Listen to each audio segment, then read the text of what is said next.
नमस्कार welcome to Odisha job informer 2.0 तो आसीगला आपणक पई आदर्श विद्यालय तरफरु आउ एक रिक्वायरमेंट सुजोग। आपण जदि एही रिक्वायरमेंट रे आवेदन करने को चाहते ताले आपण जेकोसी जिलार होइथिले मध्य आपण आवेदन करि परिबे।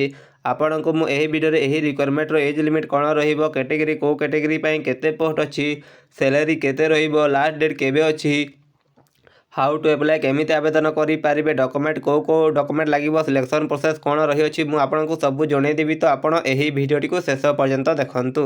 ओएभी रिक्वायरमेंट 2025 रो डिटेल गुडी को देखिबाक गले ऑर्गेनाइजेशन नेम टी रहिबो आपणक ओडिशा आदर्श विद्यालय सुते रेमुणा बालेश्वर जिला तरफरु। टोटाल वैकेंसी आपणक 6टी पोस्ट रही अछि। एप्लिकेशन मोड आपण ऑफलाइन माध्यम रे आवेदन करि पारिबे, जोटा कि आपणक स्पीड पोस्ट किंबा रजिस्टर माध्यम रे आवेदन करि पारिबे। टाइप ऑफ जॉब आपणक कॉन्ट्रैक्चुअल बेसिस रे रहिबो। जॉब लोकेशन आपणक बालेश्वर जिला रे ही रहिबो। स्टार्ट डेट टू एप्लाई आपण 5 डिसेंबर 2025 दिन रु आरंभ करि पारिबे ओ आपणक लास्ट डेट रही अछि आपणक 5 जनवरी 2024। तो आपण 5 जनवरी 2024 आगरु आवेदनटी करिनेबे। पोस्ट वाइज वैकेंसी डिटेल गुडी को देखिबा को गले जो आपणक वार्डन रो पोस्ट अछि सेहिथिरे आपणक फीमेल पई गोटे पोस्ट रही अछि। आपण जदि महिला कैटेगरी रो कैंडिडेट हेतिबे ताले आपण एही वार्डन पोस्ट में आवेदन करि पारिबे ओ आपणको पर मंथ 21,175 टंका लेखा सैलरी टी दिया जिवो। ओ आपण हेड कुक पोस्ट पई जदि आवेदन करिबा को चाहउछन्ते एथिरे मध्ये फीमेल को पई गोटे पोस्ट रही अछि। एथिरे मध्ये आपणको पर मंथ 9,000 टंका सैलरी टी दिया जिवो। आपण जदि असिस्टेंट कुक पोस्ट में आवेदन करिबा को चाहउछन्ते ताले एथिरे मध्ये आपण फीमेल को पई दुईटी पोस्ट रही अछि ओ आपणको सैलरी टी आपणको पर मंथ 6,750 टंका लेखा सैलरी टी दिया जिवो। जदि आपण चौकीदार कम स्वीपर पोस्ट पर आवेदन करिबा को चाहउछन्ते ताले आपण एथिरे मेल किंबा फीमेल कैटेगरी आपण आवेदन करि पारिबे। एथिरे मध्ये आपणको दुईटी पोस्ट रही अछि। आपणको पर मंथ 7,500 टंका लेखा सैलरी टी दिया जिवो ओ आपणको एही रिक्वायरमेंट रे आपणको टोटल 6टी पोस्ट रही अछि। इलिजिबिलिटी क्राइटेरिया देखिबा को गले जदि आपण वार्डन पोस्ट पे आवेदन करिबा को चाहउछन्ते ताले आपण बीए किंबा BSc from a recognization university आपण बीए किंबा बीएससी डिग्री टी कंप्लीट करथिबे जे कोनोसी रिकॉग्नाइजेशन यूनिवर्सिटी रु ताहेले आपण एही पोस्ट पे आवेदन करि पारिबे ओ एही पोस्ट पे आपण का मिनिमम एज 30 वर्ष हेउथिबो ओ मैक्सिमम एज 60 वर्ष हेउथिले आपण आवेदन करि पारिबे।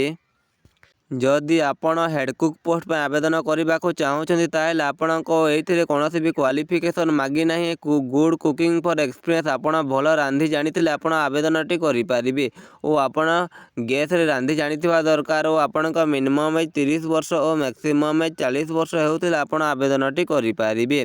जदि आपण असिस्टेंट कुक पई आवेदन करिबा को चाहउछन्ते ताहेले एथिरे मध्ये कोनोसी भी क्वालिफिकेशन मागी नाही। आपण गुड कुकिंग एक्सपीरियंस आपण भलो रांधी जानिथिबे ताहेले आपण आवेदन करि पारिबे। एथिरे आपणको एज लिमिट मिनिमम एज 21 वर्ष ओ मैक्सिमम एज 32 वर्ष हेउथिले आपण आवेदनटी करि पारिबे।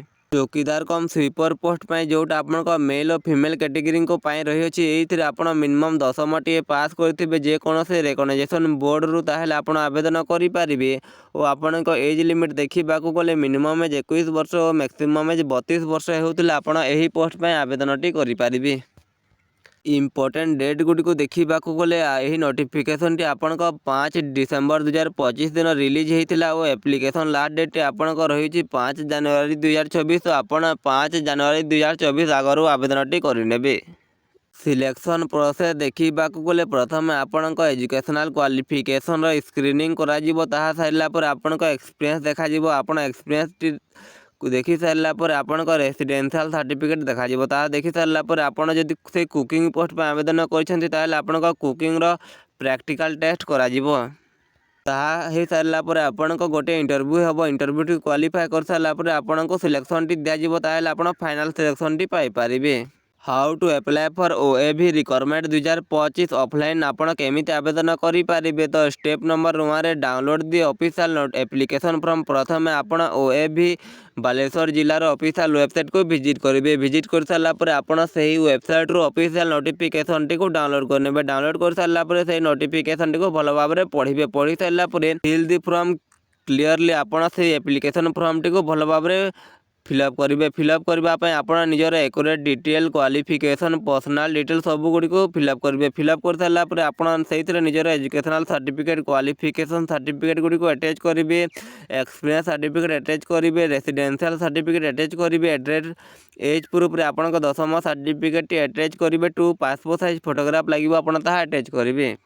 अटैच कर सारापर स्टेप नंबर 3 रे प्रिपेयर इनवल्व आपड़ सब डॉक्यूमेंट गुड़ी को गोटे इनवल्व रे भरिकी ताकू दिया जाइथिबा एड्रेस रे पठेई पारिबे। से एड्रेस टी हला आपणक ओडिशा आदर्श विद्यालय सुतेई रेमुणा बालेश्वर पिन नंबर है 756056। आपड़ एही एड्रेस रे निजर डॉक्यूमेंट गुड़ी को पठेकी आवेदन टी करि पारिबे।